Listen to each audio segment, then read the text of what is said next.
Hi there, welcome to this week's angel reading. My name's Rachel Scoltock, angel medium and intuitive energy therapist. And this week I've pulled 3 cards for you from the Kyle Gray deck, which is the Keepers of the Light Oracle. I'm really in love with these cards at the moment. I've been using them on my daily Instagram and Facebook posts, so look out for those. And it's working with Ascended Masters, angels, and the beings of light that are surrounding us and supporting us, both as personal spirit guides to help us with our journey, but also en masse to nurture the world, the planet, all beings through the transformation and changes that are going on at this time. So we can look at the big picture, but we also have to come back to how, in the smaller picture, how things are going and what's coming up in our lives. So I'm a big believer that cards are a way to bring up energies in us that we may not be able to see. So they sort of bring to the surface something that we're not aware of in our everyday life, but we might be feeling the tingles and the tickles of going on in our emotions, in our energy field. And the energy has been really, really super strong at this time. And that's causing many people to feel a little bit wobbly, a little bit empty, ungrounded, uncertain about the future, unsure about themselves and where they fit into the big picture, or even where they fit into their own lives. So if that sounds like you, there are 2 things I want to bring up for you on behalf of the angels. One is that we've been, as a group and as individuals, letting go of enormous amounts of darkness, huge amounts of heaviness, density, energy that we no longer need, that doesn't serve us anymore, from our energy fields, from our minds, our hearts, from our lives. So it's been like a deep down clutter cleanse, and we've been dropping the things that our egos have kept us trapped in a pattern of blind behavior. So you might be a people pleaser, and you might realize that every relationship you have has been one-sided, where you're always giving, the other person's always taking. And that might have become a habit for you to the point that you don't even realize that you're doing it, but you do realize the pain that it causes you.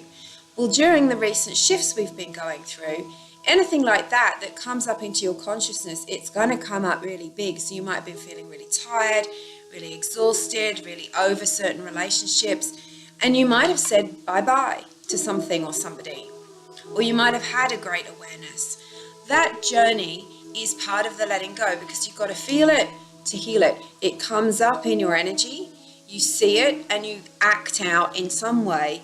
And if you can consciously do it, if you can say, I'm now willing to release this, it's my intention to no longer have this unhealthy pattern in my life, then not only are you allowing the angels to come in and shift it, but you're allowing the new energy to come in. So if you can imagine, every single person on the planet, on some level, consciously or unconsciously, has been doing some excavation and letting go in the last few weeks and months. And some of that energy has been around as a pattern for a long time, running through many, many generations, running through all of humanity, keeping us blindfolded and deafened and unaware that we are actually even being unhealthy. So things like racism, things about how the way we treat people, prejudice, unhealthy ways of being, people who aren't honoring themselves and not trusting themselves and not connecting to their intuition, all of those things have had a really toxic effect and have even meant the loss of life for people, the loss of even what we call races of people. There's no such thing as race, but even animals, species have been lost because of certain negative toxic behaviors and the way that we are unconscious, that we go numb to life. So we're going through this process now, and a lot of this stuff is going, and it's going sometimes willingly and sometimes unwillingly. So as you go through this process, it can be scary, because you are having to create new energy where that old energy was sitting. You can have a sense of emptiness, because you might be so used to living with fear, with negativity, with something to blame, or the restrictions, limitations that make you feel like you're stuck, that all of a sudden you feel like you don't feel good, because you haven't got that thing to fight against anymore. So all of these things can have a really strong effect. And then it's not a negative thing, it's an energy thing. It's a thing, and you can feel it. But these strange feelings, it might be our old human habit to go into fight or flight and anxiety and, okay, what's wrong? Because it doesn't feel the same as it did yesterday. And it doesn't necessarily mean that it's wrong. The other thing that could be going on also is that you're tired. You're exhausted. Your energy field is being being changed and being shifted. So as these things are happening, it's actually sort of quite exhausting on a spiritual and energetic level. And so your physical body is feeling that tiredness of it's just like if you went through some kind of surgery. If you go through surgery, you don't get up the next day and go for a jog. You probably need some time for your energy to recover, for your body to recover. And that's another thing that can be going on right now. And the other thing that can be happening is that it's still happening to you. And these energies are shifting and moving, and things are being released, and things are coming up to be looked at. And in that sense, it's kind of overwhelming, and you're in the middle of the energy struggle. And so you have to be patient with yourself and do things that make you feel good about you and make you feel good. So, walking in nature, eating healthy, having time with good friends that love you and help you to feel good about yourself, nice food, and anything that sort of is comforting, but at the same time not unhealthy, so that you can sort of nurture yourself through this process, because we're all going through it at different rates at different times. So let's go to the cards that I pulled for you from this card deck. Now the first one is the Divine Director. Now this is interesting. This is a being that works closely with the divine and with the angels and with your guardian angels to help you get into connection with your life purpose. And life purpose isn't always to do with your job. It can be, mine is, but it also might not be, and that's okay. That's, finding your life purpose doesn't necessarily mean you have to have a job. In fact, lots of people start to discover their life purpose when they've retired, because then they've got more time and energy to devote to the things that they really love and what they're passionate about. And so this is about being kind to yourself and not flogging yourself to get things done and to make it happen, and I should be there by now. And it's to take a gentler approach, to work with your angels and the Divine Director on things that bring you joy and passion. And for many of you, you don't know what that is, or you don't know all of what that is. And so at the moment, it's like research time. What brings you joy? What brings you love? What brings you happiness? There's always going to be stuff that you have to do, like the washing up and the banking and the tax and all that kind of stuff. Those are the things you have to do to keep work going. But to keep your world functioning. But there are other things that you can be doing that bring you great joy, that joy will spread into you so much that when you're doing your tax, you don't mind so much because you're filled with joy. So ask the Divine Director and your guardian angels to help you to only work on things that bring you joy and to do them with a sense of joy. And that way you'll find your life purpose. Now the second card I pulled is very apt, because the meditation that I held on Friday night and with Tash was about bringing in the divine feminine and the divine goddess within all of us, man and woman. We all have the divine feminine, and the divine feminine, the sacred feminine, has been suppressed and oppressed for a really, really long time for various reasons. Not necessarily by the divine masculine, that's not the nature of the divine masculine, by another energy that isn't pleasant.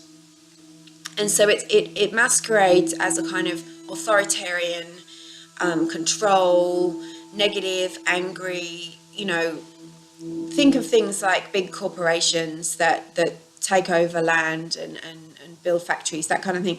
It's that kind of energy that has been working to suppress the intuitive, nurturing, loving, sensitive part of humanity. So here we have Kali Ma, and Kali Ma is a very fierce version of the divine feminine, and it's about death and rebirth. So again, coming to this point of saying things are dying in your life, and sometimes when Kali is involved, it can be a powerful, like a tornado going through your life. But there is new beauty coming from that. The things that have to go, have to go. And so that's a great prayer, is to ask that all that needs to go, let it go with love. And let whatever is ready to be born in love, divine spirit, in healing, in the sense of nurturing and fulfillment, let that be born in my life. So this is about, facing your fears, because often we hold on to things, even if they're bad for us, when we're afraid. We don't trust the universe. We don't trust that God and the angels are on our side. We don't trust that if we let go of that situation, that something better will come along. So we hold on in fear. Sometimes we hold on because it serves us in some way. So it keeps you in a negative state, it keeps you in a poor state, keeps you with people feeling sorry for you, keeps you in a pattern that you understand and you know, but it's still not healthy. It doesn't help you grow. So this is about facing your deepest fears so that you can move forward and grow. Many of you have already done this. Many of you are already doing this, is that you've gone up to the monster and said, I see you, you cannot stay. And the monster just turns into a little puppy and runs away. So this is what it's all about, because nothing new, nothing real can be born whilst you're still hanging on to the things that you're doing out of just fear. And you're letting fear control you, whether that's through another person, whether that's through money, whatever it is. Call on Kali Ma and allow her to draw all that is not right for you away. And the final card is Hilarion. I love this. It's divine healing. So following the process of the cards, we go looking for our divine life purpose, looking for how we may serve whilst being fulfilled, not whilst draining ourselves. We're not doing martyrdom here. First, we must let go of what is not serving us. We must let go of our fears. And here we have divine healing. So it looks like a really powerful week. Looks like healing is coming in for you. Make sure as you're going through times like this, it's really important that you do ground yourself. You may need to spend time alone. If you're that kind of person, you need to retreat in order to let the healing happen. Calling on these beings, Hilarion, the divine director, Kali, Archangel Raphael is Hilarion's counterpart, who can help you to heal whatever it is that needs to heal. This is the outcome, is divine healing. We're seeing this in the world as well as in our own lives. So I'm sending you angel blessings. Thank you so much for listening, and I look forward to seeing you next Monday. Have a great week.